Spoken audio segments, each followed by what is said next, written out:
So looky here, scientists discovered ancient artifacts near King Tut's tomb.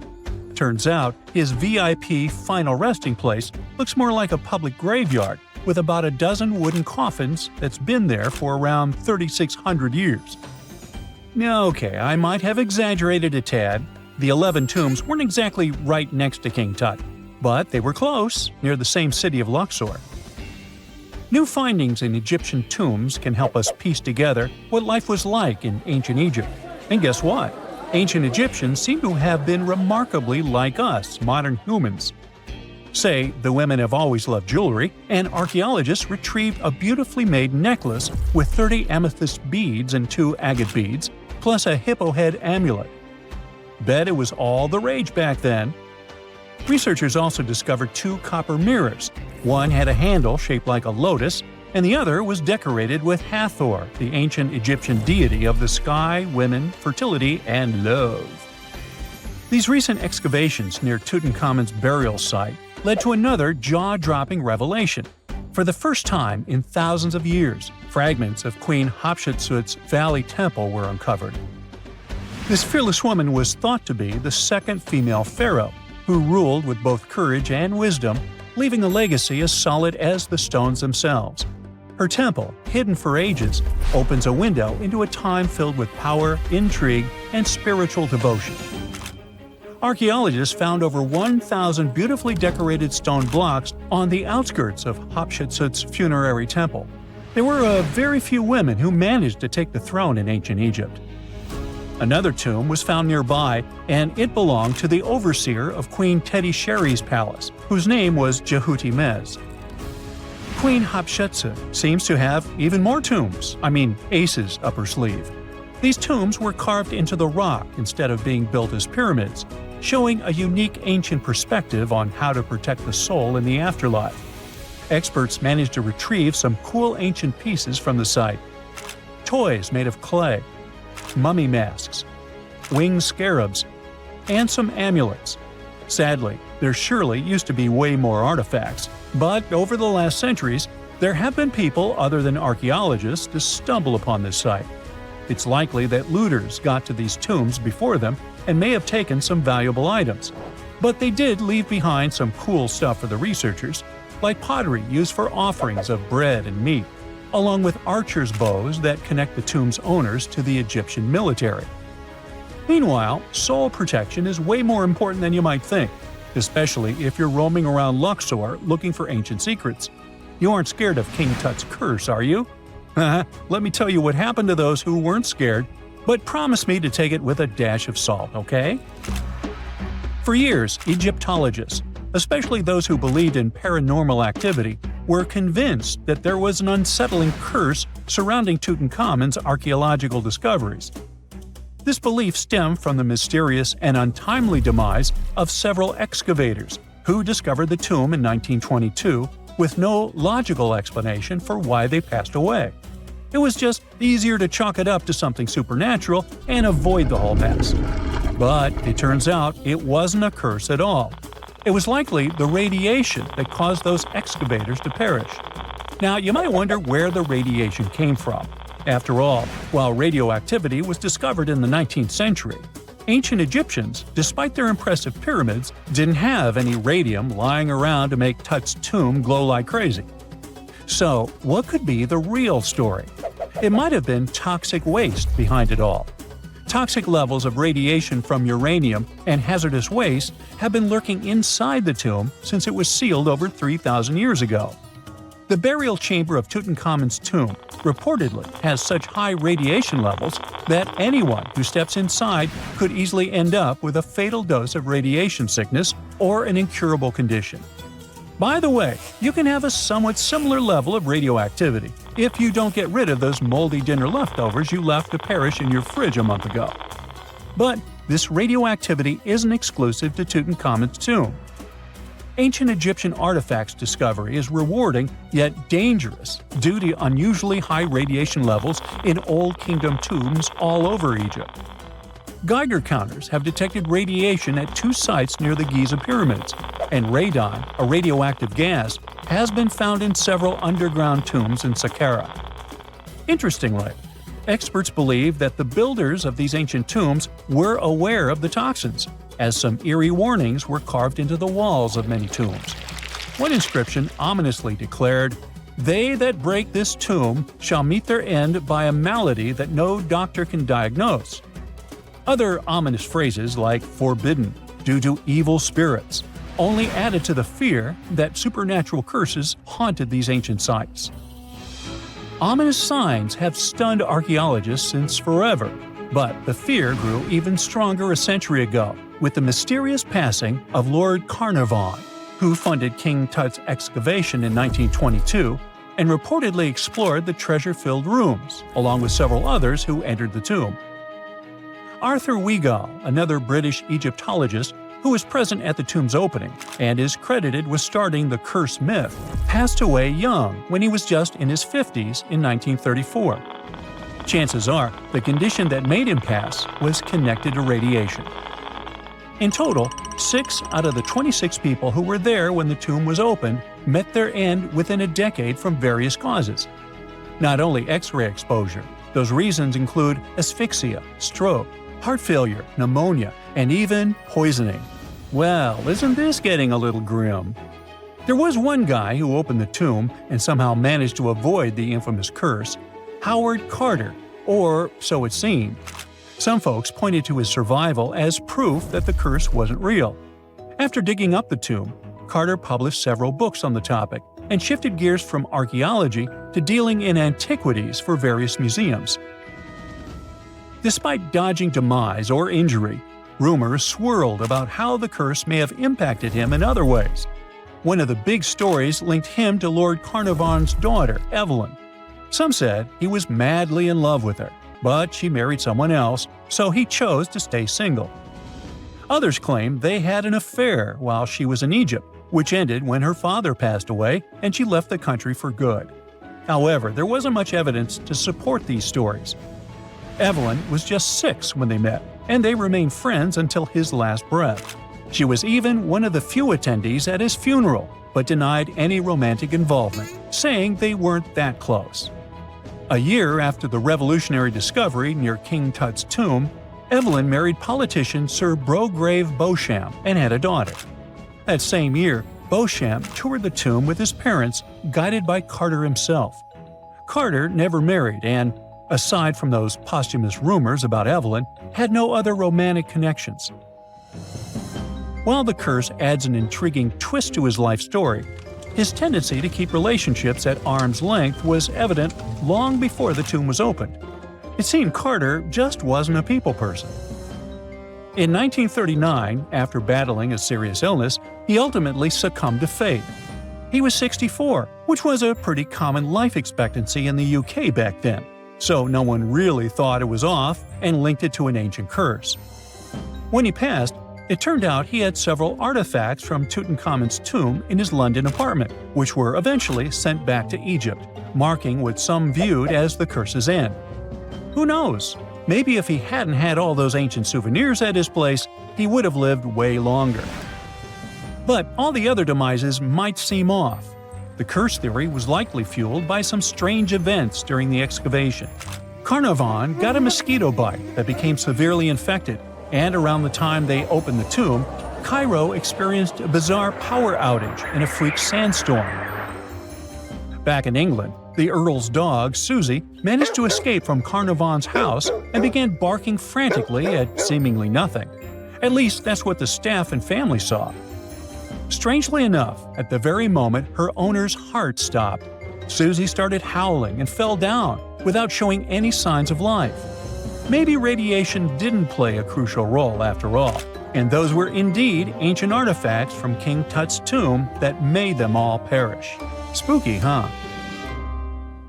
We all know some iconic symbols. The Statue of Liberty screams USA. The Eiffel Tower represents Paris. And this mask? Undoubtedly, it's Tutankhamun's, right? Sometimes it feels like historians have squeezed every last drop out of the King Tut story. But guess what? The most obvious details often slip right under our noses. Like the fact that this famous mask didn't actually belong to him, nor was it ever meant for him. Stick with me for the details. Can we get a close-up of that mask? Thanks. See those holes? Yep, they're for earrings. And no, it's not that they had anything against jewelry, but back in ancient Egypt, earrings were typically worn by high-status women or kids. Now, if you know your history, you might say, but Tut was a boy king, wasn't he? You're spot on. He began his reign at just 9 years old. Sadly, that didn't last long as he passed away at a very young age. So when he was 9, he might have worn earrings, but he probably took them off when he hit that no earrings age. Sounds reasonable, right? Actually, not quite. That would have been pretty strange since nobody expected him to pass away young. Certainly not at 9. So no one was preparing a kid's mask for a burial. It's this untimely demise that suggests the mask used was simply the best option available when Tut passed away. There are more clues pointing to the idea that the mask was found in a hurry. Let's think about this. Even though Tut was mummified and his body could wait a bit, his loved ones wanted him to reach the afterlife ASAP. Some experts even believe the paint in the tomb was still wet when it was sealed. But look at his mask. It's a masterpiece. There's no way it was made in a rush. It's way more elaborate than other simpler cartonnage pieces. The renowned mask of King Tut stands 21 inches tall, adorned with precious stones, and features a golden beard that weighs 5.5 pounds, making the entire mask 22.5 pounds. Okay, I'm a bit confused here. So it seems like it was probably a kid's mask, but it had a beard? I've never seen a 9-year-old with a goatee, and I'm guessing you haven't either. Just think about it. A grown man's face compared to a kid's face. Fun fact for you, our faces pretty much stopped growing at the age of 16, so by 19, Tut would have definitely had the face of an adult man. Can you imagine trying to fit a relatively small kid's mask on a grown man? That would have been super embarrassing, and no one would have let that happen. Right, let's dismiss the kids' theory. Now, the second option, if you remember, is that the mask could have originally belonged to a woman. This is where the beard theory comes into play. Some researchers believe the beard might have been added later on. Here's another twist. What if the mask was actually made for Nefertiti herself, who ended up maskless? In this case, there are two discoveries. Two birds with one stone. For now, it sounds like a conspiracy theory, I know. But let's give it a shot and delve deeper into the details. So, Tut passed away in around 1323 BCE, probably due to malaria. He had other health issues too, like when he broke his leg, and records suggest he wasn't in the best shape. As for Nefertiti, we have no solid data about her demise. Plus, nobody knows exactly when or where she was buried. The supposed year when she passed away is around 1330 BCE, but she could have lived longer, and the mask was intended and prepared for her. Or maybe they just took her mask right from the burial chamber. After all, they were family. Well, sort of. She was said to be his stepmom, having been married to Akhenaten, who was likely Tut's father. But this is not 100% accurate. Some scientists doubt it. Ah, these ancient Egyptian families. It's hard to keep track of who's who. I know, you're not yet convinced that Tut wore a lady's mask. Let me share one more theory with you. Meet Howard Carter, the enthusiastic archaeologist who discovered Tutankhamun's tomb.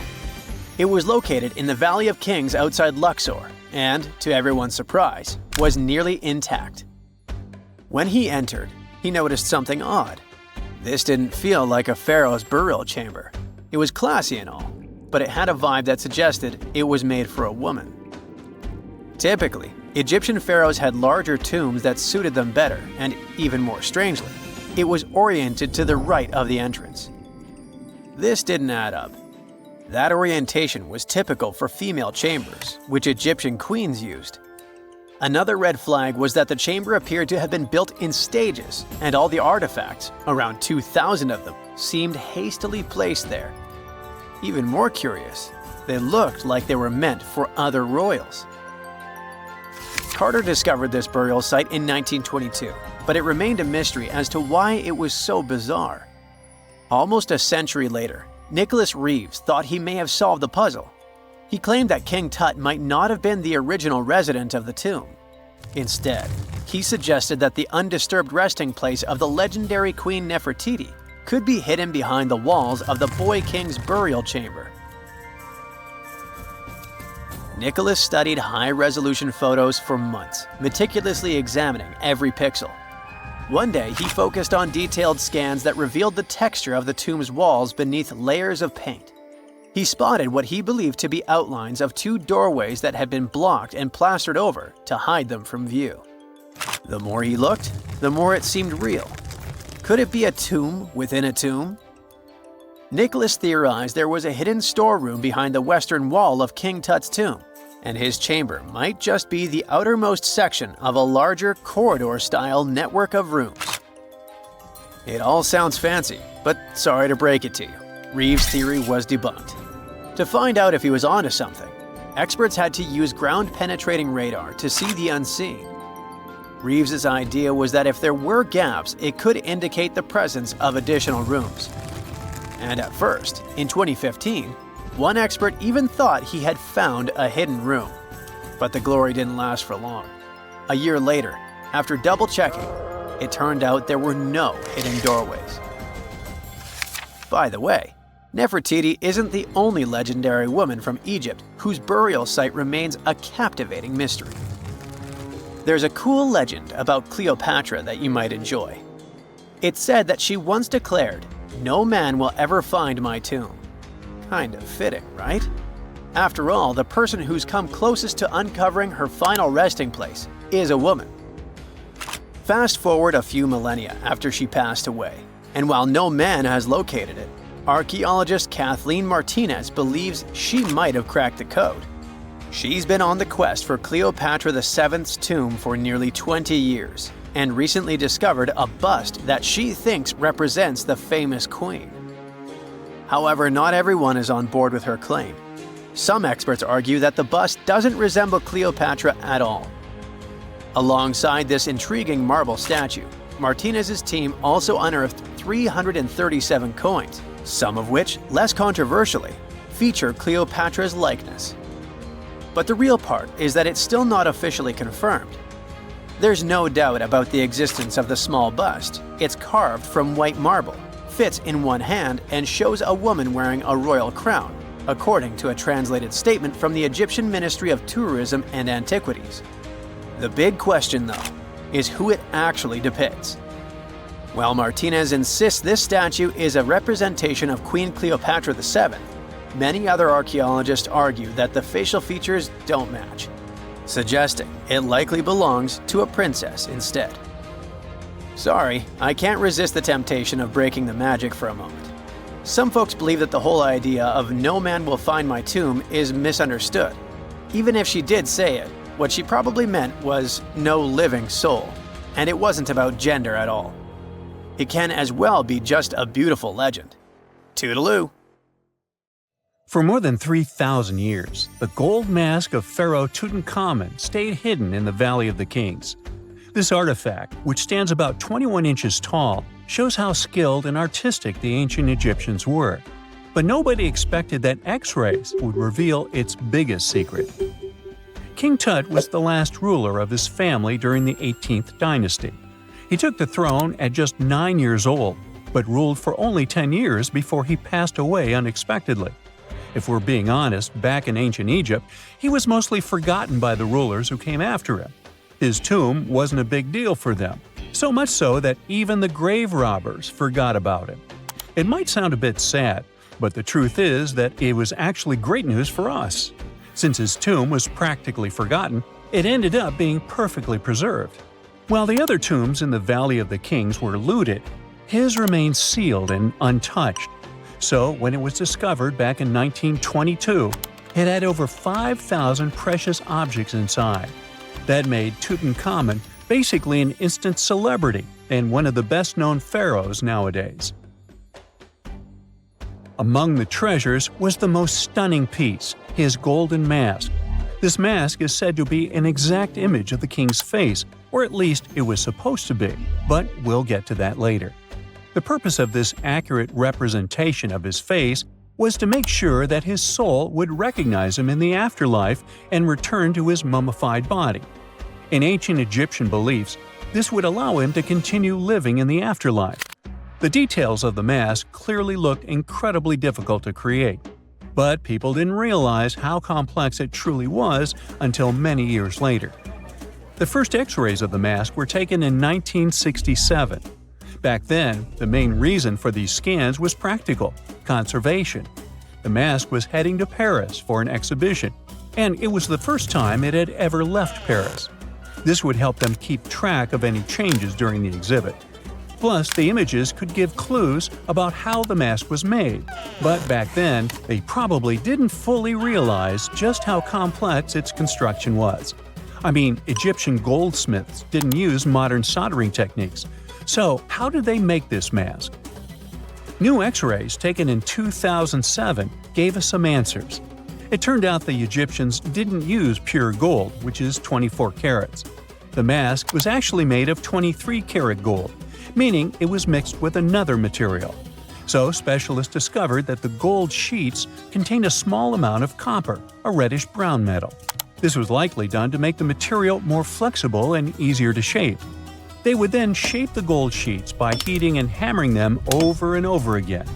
But there was one more secret inside the mask that wasn't discovered until 2015. The year before, the staff at Cairo's Egyptian Museum were working on the mask display when the long beard of the mask accidentally got knocked off. Another theory is that the beard had become loose over time and just fell off. Either way, the fact that King Tut's beard came off caused a lot of stress. After all, we're talking about one of Cairo's biggest tourist attractions, so the experts had to fix the problem quickly. The restoration process started with a detailed recording of the mask's condition. To do this, they had to take a full three-dimensional scan of the artifact. And, by accident, they found something very interesting in the mask.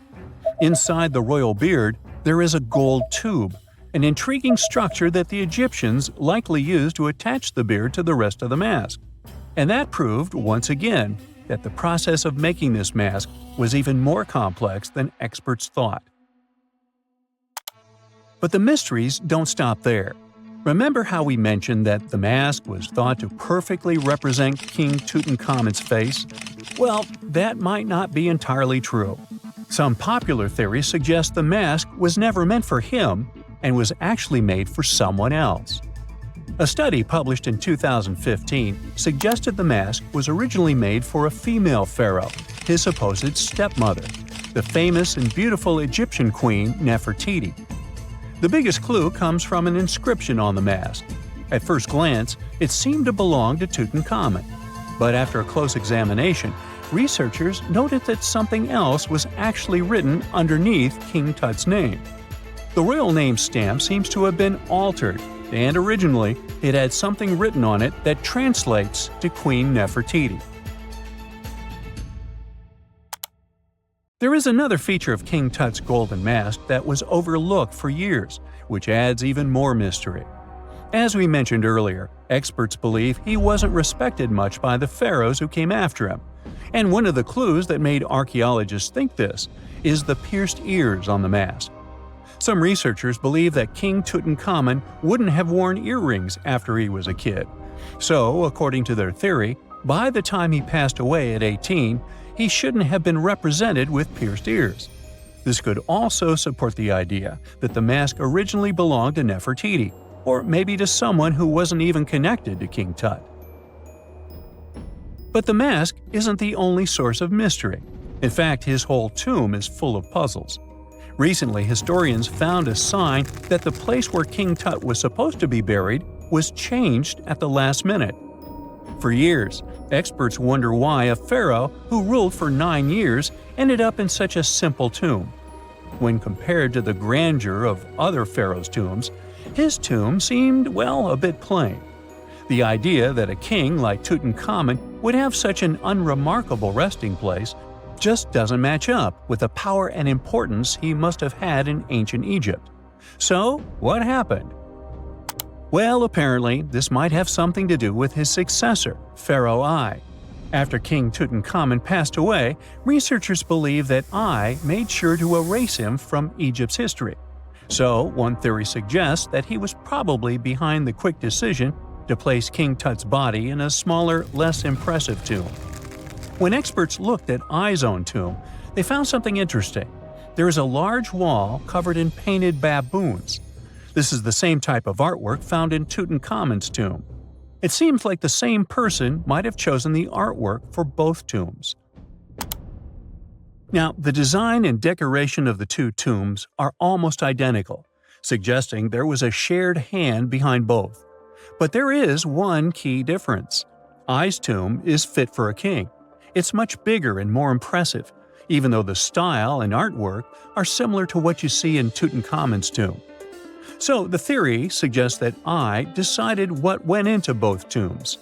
Since Tut passed away unexpectedly at a young age, his grand tomb wasn't finished in time. Normally, pharaohs start building their tombs while they're still alive to make sure everything is perfect. But Tut passed away when he was just 18, so there wasn't enough time. Ai may have taken advantage of the situation, ordering a smaller tomb for Tut and keeping a larger one for himself. Experts believe this theory explains why Tutankhamun's tomb is so simple and how Ai managed to wipe his memory from history so easily. But in the end, the story of King Tut's mask and tomb is full of mystery and intrigue.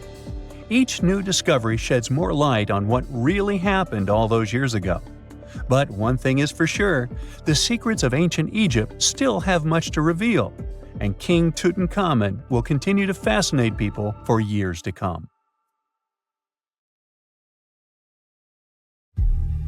Unlike many other ancient Egyptian burial grounds, King Tutankhamun's tomb stayed hidden and free of unwanted thieves for 3,000 years. One reason was that the tomb was smaller than average and tucked away in a place called the Valley of the Kings. This area was already being extensively explored by the time they stumbled upon Tut's spot. The entrance was all covered in debris from building a nearby tomb, which must have also helped keep it a secret. There were also zero writings or signs on the outside of the tomb. Time passing also played a part in keeping it in amazing shape until the 1920s, when a man named Howard Carter finally made it in. But was Carter that big of a hero? Some recent findings say he might have been sneakier than initially thought. People used to think Carter wasn't just a glorified treasure hunter, he was a true archaeologist. Before Tut, he had been on a relentless quest for Egyptian artifacts. He discovered his interest in these unusual objects when he was a child, and soon started drawing the sculptures and inscriptions that were found in ancient tombs. After stumbling upon the remains of King Tut, Carter spent a decade recording and processing all sorts of objects, like golden thrones, chariots, and statues from Tut's tomb, shipping them down the Nile to Egypt's museum in Cairo. Well, at least that was the official story. More recent discoveries claim that not all of the objects made it to Egyptian officials. A secret letter seems to uncover Carter's little 10 for them, 1 for me policy. The letter in question was sent to Sir Alan Gardiner, a philologist and friend of Carter's, dated from 1922. In these writings, Carter mentioned having found the tomb and was asking his buddy for some advice. In another letter from 1934, Gardiner seems to be thanking Carter for an amulet, which was sent to him as a thank you gift. Carter was adamant that it didn't come from Tut's tomb, but evidently it did. Even the British director of the Egyptian Museum was onto Carter's sneaky endeavors, but couldn't prove it. He compared Gardiner's amulet to others from Tut's tomb, and lo and behold, they were a perfect match. Gardiner was so disappointed to have been put in such a sticky situation that he vented to Carter in another letter. Deciding to be a good friend, Gardiner didn't throw the famous archaeologist under the bus. Instead, he advised Carter to take those stolen goods back to Cairo, just like he'd advise you to like this video and subscribe to the Brightside channel for more amazing videos on the most unique topics in history. It's not the only shady piece of information on Carter's post-discovery behavior. In 1947, a man named Alfred Lucas, who used to work with a controversial archaeologist, gave some information in an obscure journal in Cairo. He claimed that Carter sneakily cracked open the burial chamber door himself. Then he sealed it back up like nothing had happened before the official uncovering. Now, why would he do that? Well, the same theory suggests that Carter and his crew might have entered the tomb early so they could get their hands on some ancient goodies.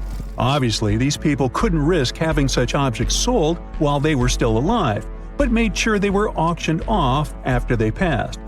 Carter, though, never confessed to anything.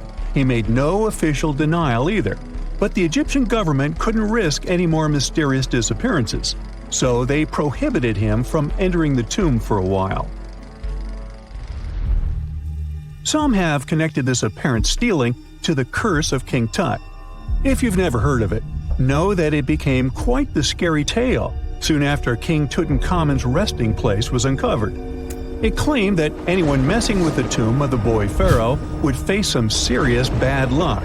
It's not all dramatic like a mummy going on an aggressive spree, but word got out that the people involved in disturbing King Tut's lair met some mysterious, untimely ends. The main untimely passing related to this supposed curse is that of George Herbert, the 5th Earl of Carnarvon. He was this British aristocrat who helped fund the search for the tomb. He passed away just a year after the tomb was opened.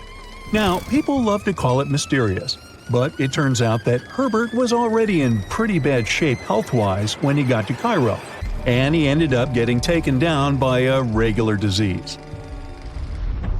Now, let's talk numbers. There were a lot of people linked to this tomb opening: security guards, archaeologists, and supporting staff. And sure, a few of them did pass not long after the tomb started receiving visitors. As much as we'd like this curse to be true for the sake of, good storytelling, statistically, if you have a bunch of people connected to opening a tomb, you'd expect some passings just by random chance. The average lifespan for those supposedly targeted by the ancient curse was more than 20 years after the spell was supposed to kick in.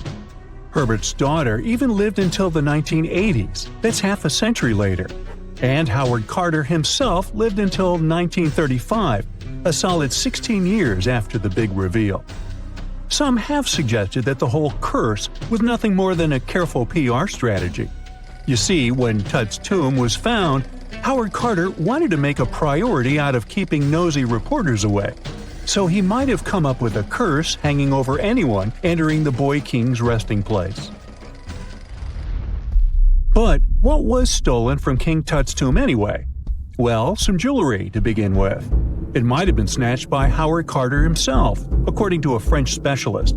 He did some intensive research by looking at old pictures taken from inside the tomb back in the 1920s.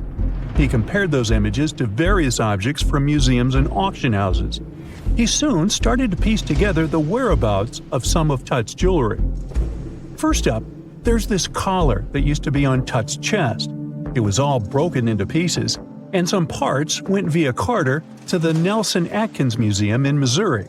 Meanwhile, other bits ended up on a necklace owned by some unnamed people who tried to sell it in 2015 but failed.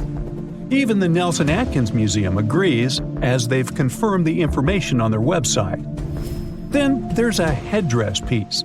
Some beads from it that once belonged to Tut apparently got stolen by Carter too.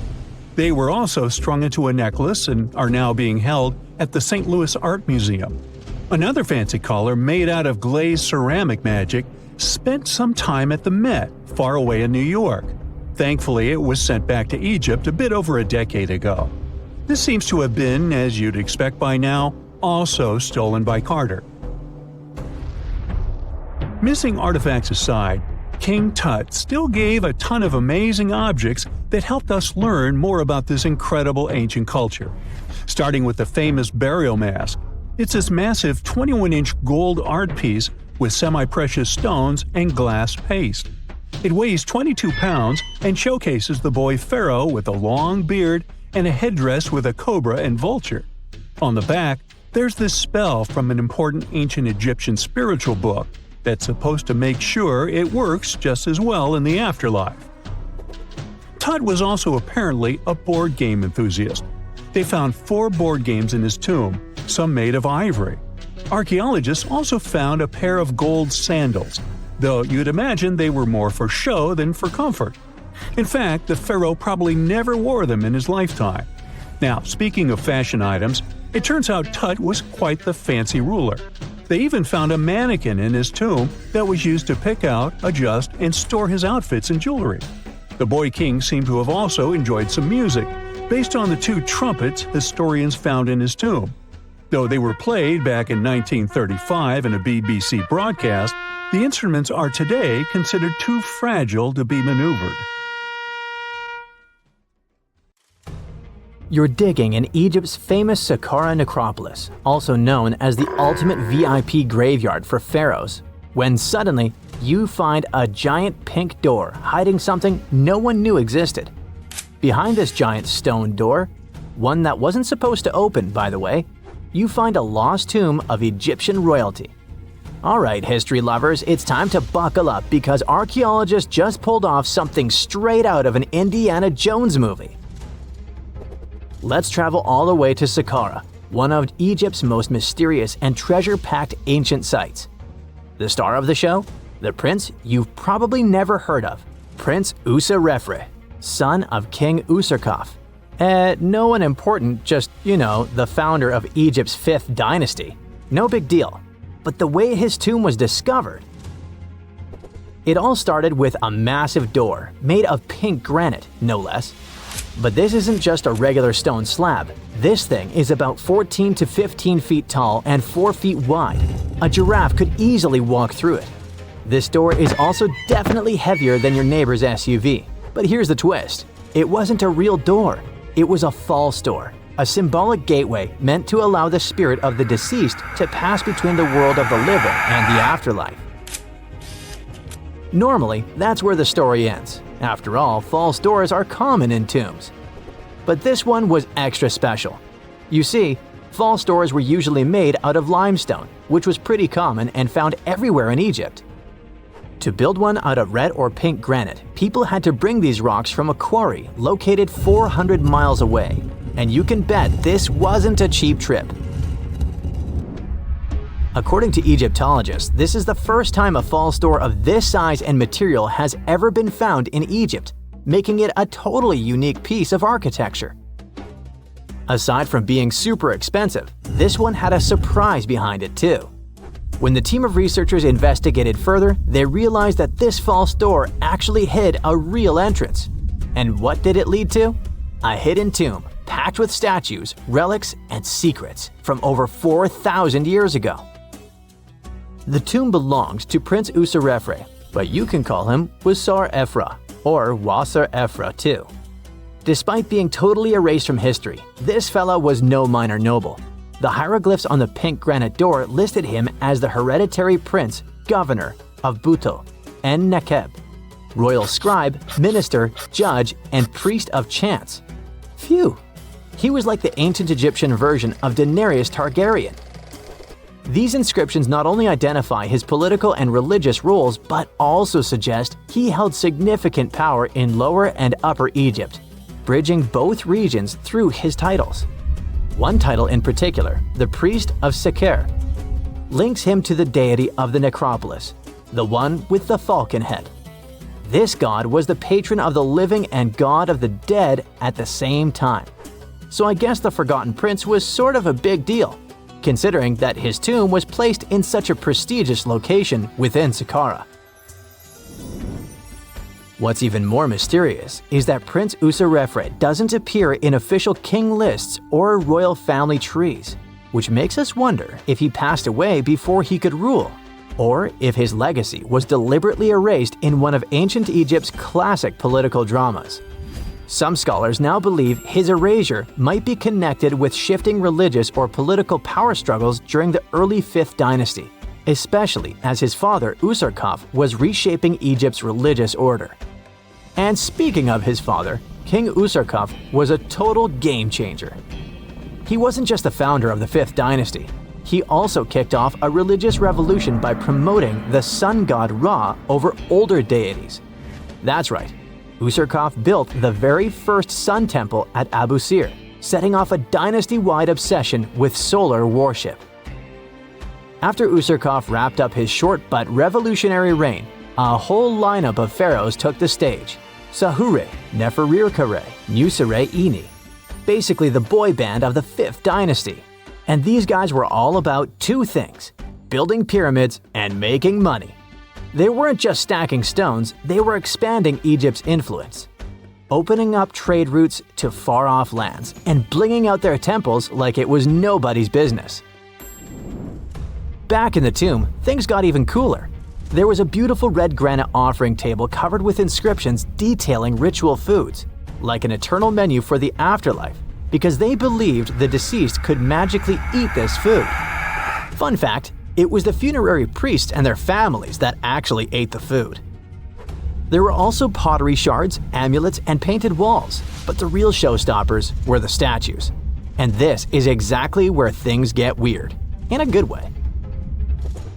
The team found statues of King Djoser, the guy who built Egypt's first pyramid, his wife, and their 10 daughters, inside Prince Userefre's tomb. Hold up. Djoser lived a few centuries before Userkaf, so what were his statues doing there? Turns out, scientists don't really know.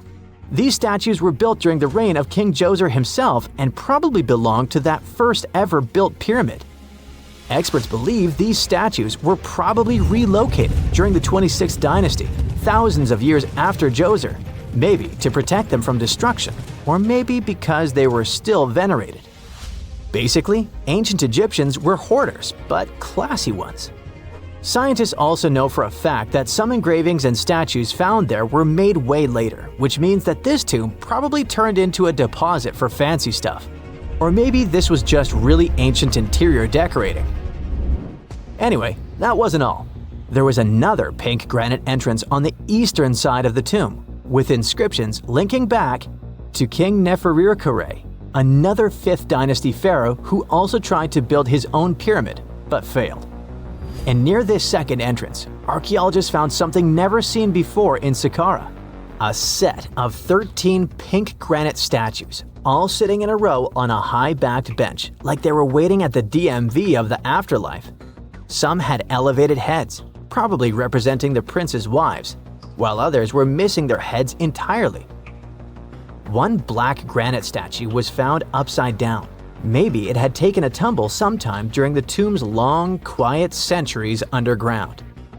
According to archaeologists, the positioning and head shapes suggest that these statues followed a strict social hierarchy, with the central figures likely representing higher status individuals, while the headless ones might indicate unfinished work or later vandalism. And speaking of black granite statues, another one was found standing proudly inside the tomb. Based on its design and inscriptions, it looks like it was placed there during the 26th dynasty, the same time those Djoser statues were probably moved in. This suggests the tomb didn't just sit abandoned, it was reused, adapted, and maybe even honored by later generations. And by the way, black granite was associated with Osiris, the god of the underworld, during the late period, which means that this statue's presence is a clue that the tomb was a ritual space long after the prince's death. All of this, giant granite doors, surprise statues, reused tombs, adds up to a truly thrilling find. Prince Userefre may not be a household name yet, but his tomb is now one of the most fascinating ever found in Saqqara. It tells a story not just of the Old Kingdom, but of how ancient Egyptians kept connecting to their past, even thousands of years later. So, what does it all mean? Why hide a tomb behind a fake door? Why pack it with statues from different eras? And who exactly was Prince Userefre? These are the kinds of mysteries that keep archaeologists digging and keep the rest of us fascinated. In the end, this discovery isn't just about one tomb, it's about how much is still waiting beneath the sands of Egypt. As more gets uncovered, we're reminded again and again that ancient history isn't gone. It's just sleeping behind massive pink granite doors.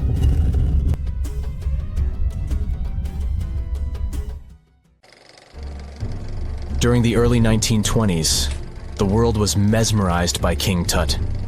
A British archaeologist, Howard Carter, discovered the young pharaoh's tomb in Egypt's Valley of the Kings, 1922. But the public wasn't only interested in gold and jewelry. The press wrote about the curse of the pharaohs. But was it true? Was an ancient curse really the reason everyone entering the pyramids lost their lives? At the time, this was the only explanation for a series of unexplained passings. The man present at the opening of King Tut's burial chamber, George Herbert V, Earl of Carnarvon, lived only 5 more months after the discovery. He had also sponsored the dig. In comes Sir Arthur Conan Doyle. You probably know of him, the English writer behind Sherlock Holmes. He claimed that an evil elemental caused the explorer's demise. He must have been joking, right? Unfortunately, no. The newspapers continued to blame the pharaoh's curse after every Egyptologist left this world. These are the scientists who study the ancient cultures of Egypt. The archaeologist who opened King Tutankhamun's tomb passed away full 17 years after the discovery. The reason for it wasn't a secret: Hodgkin's disease. Yet again, journalists around the world wrote of a curse. This was getting ridiculous. But science must have had a rational explanation, right? Well, it did. And that explanation was common mold. Harmful fungi, Aspergillus, can survive for ages in sealed tombs. When humans inhale them, there's a high risk of infection in people who have a weakened immune system. Today, doctors believe this is what happened to the unfortunate explorer more than a century ago. Scientists now know that this type of fungi grows especially well on grain. And King Tut's tomb was full of offerings in the form of baskets full of raw grain and bread. Researchers discovered other varieties of fungi on ancient Egyptian mummies. These molds can easily cause some nasty consequences for humans. The danger of rotting organic material is real. Just look inside your fridge. Any food leftovers you have there start to go off after just 3 to 4 days. You can imagine what happens to food in a sealed chamber after thousands of years. Food is just one kind of organic material. There is also wood. If you expose it to water or even moisture in the air, it starts to deteriorate. You don't have to travel to Egypt to see the effects of this process. Any abandoned building in your neighborhood can serve as an example. When a piece of wood gets wet and has no way of drying out, there is going to be damage. From fungi to wood-boring insects, the list is long. Rotten wood presents a huge structural issue. Beams and floor panels are all made of timber, so you better not go inside a failing building. You can easily lose your footing. But this is just the tip of the iceberg. The building materials since the time of the pharaohs have changed, but so have the dangers. One of the best examples is asbestos. Until the 1970s, most home insulation materials contained this substance. It was in everything, from boilers to soundproofing. This microfiber provided excellent heat insulation. But then, the United States banned asbestos in 1989. The UK did the same a decade later. The reason for it is that asbestos becomes a health hazard when it gets damaged. When humans inhale asbestos fibers, they can get seriously sick. Abandoned structures are full of this material, and there is no one to maintain them. You see the danger now. Another material is also common in old buildings: lead. Ancient Romans used lead piping to channel spring water into their homes. They also cooked in lead vessels, which was probably not the wisest of choices. You see, lead and water don't go well together because of something called corrosion. But this problem isn't ancient. US officials banned lead piping only in 1986. That means that 7% of American households still have lead service lines. And this is not the only source of poisoning. Until the mid-1960s, builders used lead paint to coat woodwork. In abandoned buildings, this lead coating snapped a long time ago. Anyone who touches doors and windows will disturb this lead dust and inhale it. The dust particles are at least visible to an unaided eye. This is not the case for carbon monoxide. This gas has no color, so you can't see it. It has no odor, so you can't smell it. No way to detect a carbon monoxide leak at all. And how does this dangerous gas usually escape? Poor maintenance. Well, abandoned buildings have zero maintenance. 1 second, you could be exploring an old factory, and the next you could feel dizzy with and have a terrible headache. These are just some of the symptoms of CO poisoning, the less severe ones. But what is the source? All it takes is for an old boiler to finally give way after years of neglect. We've reached an important question. What is the main factor in air quality inside a room? If you are thinking the level of oxygen, try again. It turns out that oxygen levels drop by only 0.3% in 8 hours inside an airtight room. This is a room in which doors and windows are sealed with tape, so the decrease is even smaller in normal conditions. Oxygen isn't the main problem. The levels of carbon dioxide rise sharply inside a sealed room. This is the direct result of human breathing. We inhale oxygen and exhale CO2. Think of it as a waste gas. Normally, it's only a tiny portion of the air we breathe, 0.04%. But in a sealed room, high levels of carbon dioxide will make you feel drowsy. And that's the last thing you need when inside a dilapidated building. Carbon dioxide will decrease your ability to think clearly. Researchers from Harvard did an interesting study in 2016. They had office workers come in 6 days in a row to complete a problem-solving test. During the week, they gradually raised the carbon dioxide levels in the mock-up office. The results of the same test kept getting worse over time. There are many factors at play, but CO2 levels definitely had an impact on the workers' problem-solving ability. The test took place inside a typical office environment, not inside a crumbling building where visitors must watch their every step. When I say visitors, I really mean trespassers, and trespassing is a criminal offense in the United States. This goes both for private and public property. If you defy the law, you can be fined up to $5,000 or even face lockup time. That should make you think twice before jumping over a fence with a no trespassing sign. But again, you might not be the only one inside. You can never know who else is in the building. Perhaps a person up to no good? It doesn't have to be a person at all. Animals can pose a threat as well. You would be startled if you saw a rat, for example. But the poor animal would be scared as well. It might bite you. The list of diseases rats carry is pretty long. But rodents' teeth can cause other forms of damage. They grow constantly, so the animal has to constantly nibble on something to stop them from overgrowing. If you ever felt peckish at 1 a.m., you know the feeling. Electric cables are high on the rodents' menu. Abandoned buildings have plenty of those. Old wiring is dangerous on its own. Structures erected before 1984 often used wires made out of aluminum. Today, copper is the standard because an aluminum wire is 55 times more likely to catch on fire than a copper one. Flipping a switch in a rundown building can cost you your life. Be on alert for telltale signs that something is wrong. Lights that flicker, sparks from sockets, and the smell of smoke. And yeah, don't count on an earth cable to protect you from electrocution. Ground cables became standard only in the 1960s. A gruesome discovery took place in Egypt some years ago. You want to hear about it? 16 human hands, carefully buried in 4 eerie pits. They didn't look too much like human hands at first, since they were abnormally large, but they were. Weirdly, there were only right hands. No left hands were in sight. It turned out that it points to the practice of an ancient dark ritual. Old Egyptian art and tales talked of a ceremony where warriors would present the right hand of their adversaries as proof of victory and ask for gold in return. Egyptians believed in the afterlife, so cutting off someone's hand meant you cut off their power eternally. Guaranteeing this type of defeat was interesting to the winning party. Here, the fight was between Egyptians versus Hyksos, who lived in what was once known as Canaan. Egypt has always been the center of some history-changing findings, and some time ago, this papyrus was found. If we stretched it open, it would be just a tad bigger than the height of a skyscraper. The world's tiniest skyscraper, which is located in Wichita Falls, Texas. When humans didn't write on their notes app, they wrote on this thing, made from the medulla of a papyrus plant. Around 2,000 years ago, ancient Egyptians wrote something reminiscent of a book where they describe most of their funerary traditions and their visions of the afterlife. It's considered one of the most important texts from ancient Egypt and is still sold in bookstores to this day. This ancient manuscript was unearthed from a chamber located just south of the Pyramid of Djoser, located in Saqqara.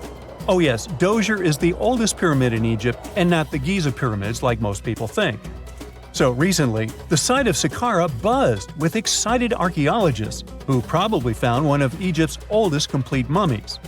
They believe that this beautiful and well-preserved mummy was that of a wealthy man. He was discovered in a deep shaft. covered in layers of gold leaves. There are many symbols that show he was an important and wealthy man, like the band he wore on his head, the bracelet on his chest, and the fact that he was embalmed with a tunic, which was reserved for Egypt's finest. The most exciting part of the entire discovery was finding the resting place sealed with mortar, just as the ancient Egyptians had left it 4,300 years ago. Now this may sound weird, but back in 2008, archaeologists discovered a missing pyramid. Now it went missing because it deteriorated over the span of 4,000 years. Today, you can only see its base. It was a pretty important site back in ancient times. It is said that around the area of the pyramid, the ancients hosted a special type of ceremony where high priests would carry mummified remains of sacred bulls. Now, here's a fun fact. Ancient Egyptians believed that Apis bulls were earthly incarnations of the city deity of Memphis and was connected to rites of fertility. It wasn't just any Apis bull, though. They needed to be all black with a single white mark between its horns and a bunch of very specific characteristics. They were selected by the local priests and honored until they passed away. After that, they were mummified and buried in underground galleries. Meanwhile, this missing pyramid sort of disappeared around the 1800s. It was a German archaeologist who first found it in the village of Saqqara. He called it the Headless Pyramid when he first found it. But then, years after the official discovery, the desert sand came along and covered the whole thing. There were some excavations between the 19th and 20th centuries, but they weren't too systematic. That's why scientists were so thrilled when they dug an entire pyramid's base after removing the 25-foot mound of sand that was covering it. Oh, and it turns out American archaeologists are excavating a cemetery in Egypt that could contain over 1 million mummified bodies. So far, archaeologists have dug around 1,700 mummies. One of the main differences from other classic Egyptian mummies is that these people weren't kings and pharaohs. They were commoners that most likely lived about 1,500 years ago, when Egypt was controlled by the Roman and Byzantine empires. The name of the cemetery is cool, though, the Way of the Water Buffalo, just in case you want to check it out on your next trip. Other than bulls and buffaloes, ancient Egyptians also liked baboons. Are you seeing a pattern here?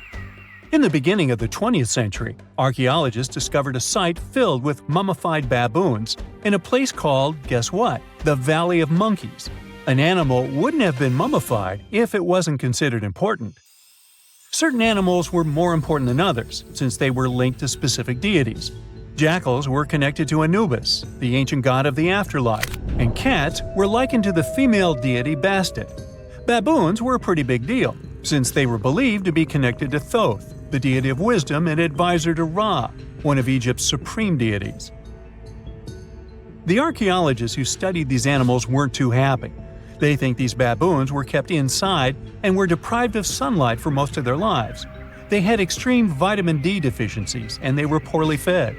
Maybe Thoth got angry with these baboon keepers. Just a guess. Since there's never a boring day for archaeologists in Egypt, they also found human mummies with golden tongues. Since Egyptians were all about the afterlife, they believed that golden tongues might help a person speak once they pass to the other side. I mean, it's a long shot, but hey, why not? Some of these mummies were placed in wooden coffins with goods, such as necklaces, pottery, golden artifacts in the shape of lotus flowers and scarab beetles, and iPhones. Just kidding. A new temple was also unearthed recently in Egypt. Scientists believe it was dedicated to honor Zeus Cassios.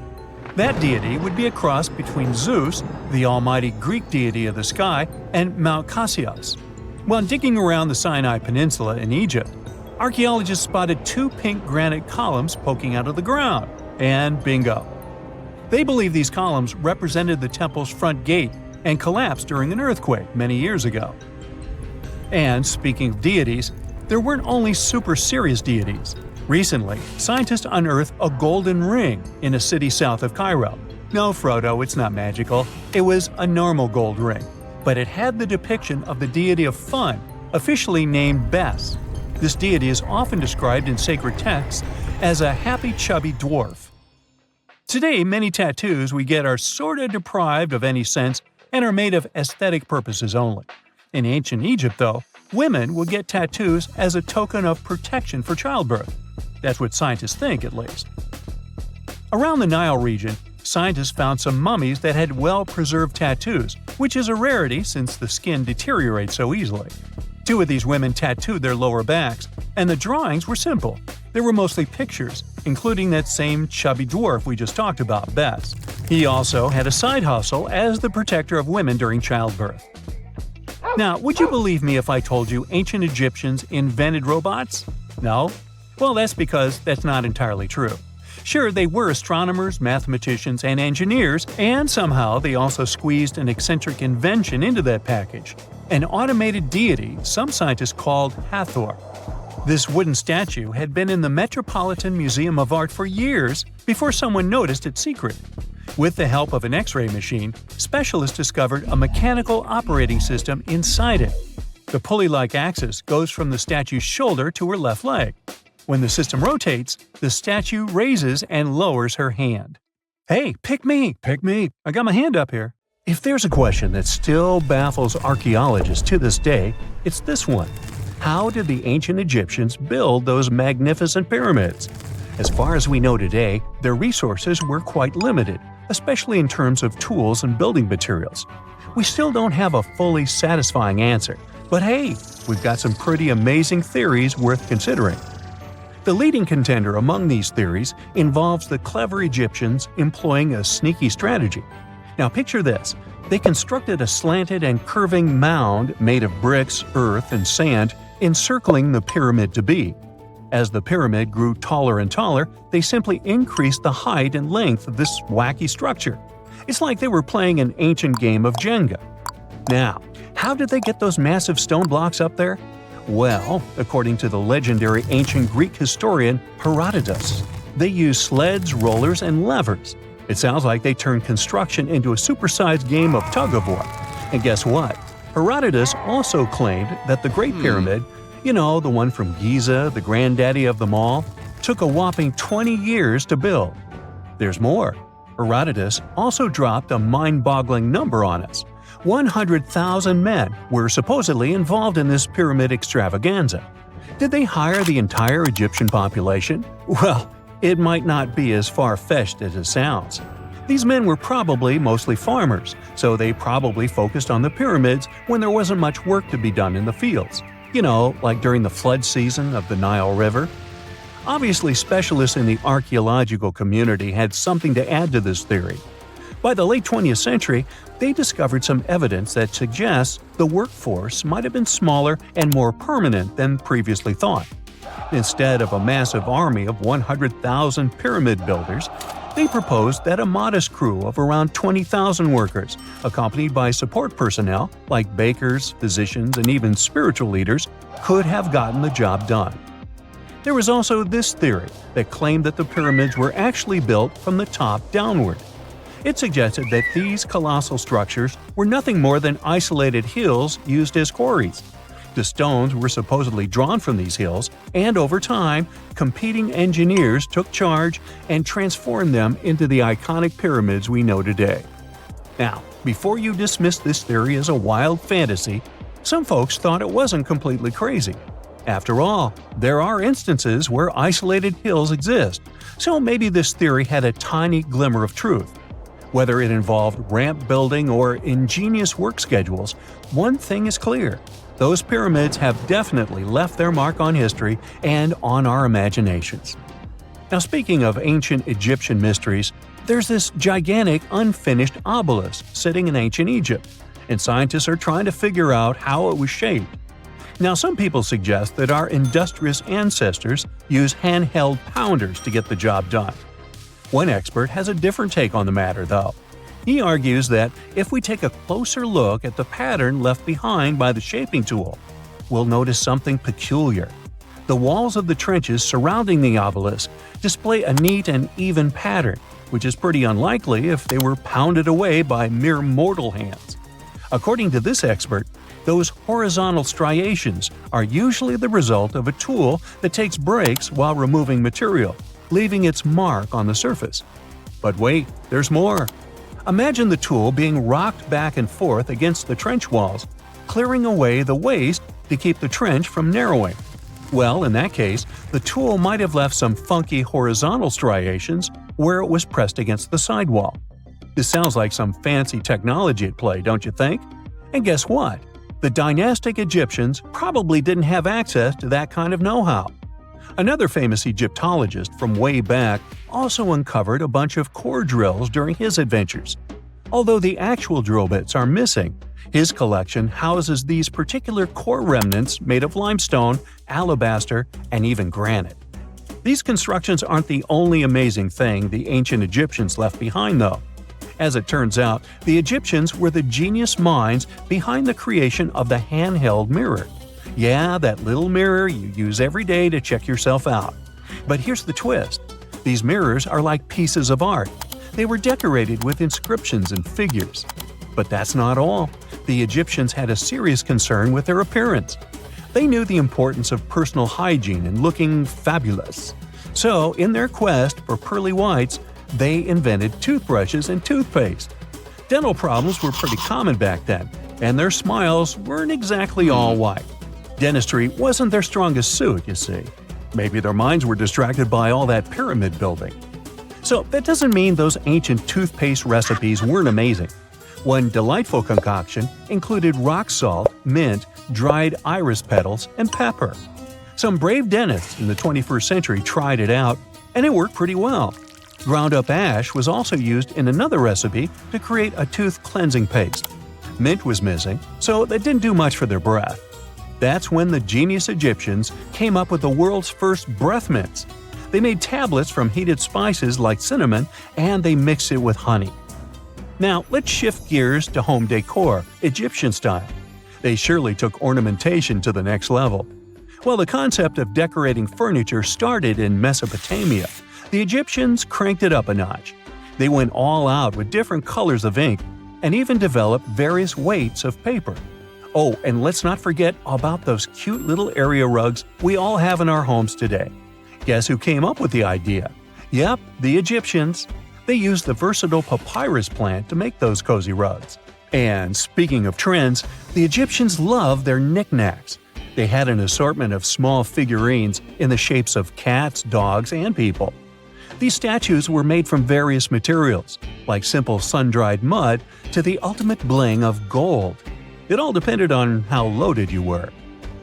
The Egyptians were also all about farming, and they knew that clean water was crucial for their crops and animals. That's why they came up with some nifty inventions and techniques to make sure their land was fertile and their plants were happy. First off, they had the genius idea of using ox-drawn plows. They had two types of plows, heavy and light. The heavy plow would strut its stuff, cutting deep furrows in the soil, while the lighter plow followed behind, fluffing up the earth. But they didn't stop there. After plowing, the Egyptians would break up clumps of soil and sow the rows with seeds. To give those seeds a good old squish into the furrows, they'd march their livestock across the field, effectively closing up the furrows. But hey, all that hard work would be pointless if their seeds were as dry as the Sahara. That's where irrigation comes into play. The Egyptians were so good at it that other cultures, like the Greeks and Romans, couldn't help but copy their techniques. Now let's switch gears and talk about the marvelous architecture of ancient Egypt. These folks weren't just skilled farmers, they were also architectural maestros. They built these fancy canals to carry water to farms and villages, and boy, did they know how to make those canals look pretty. Just imagine strolling along a canal lined with ornate structures. The pharaoh Ramesses the Great was quite the overachiever when it came to construction. One of his mind-blowing creations was the construction located at Abu Simbel. This building was designed so that twice a year, the sun would shine directly into it and illuminate the statues of Ramesses. And let's not forget about the corbelled arch.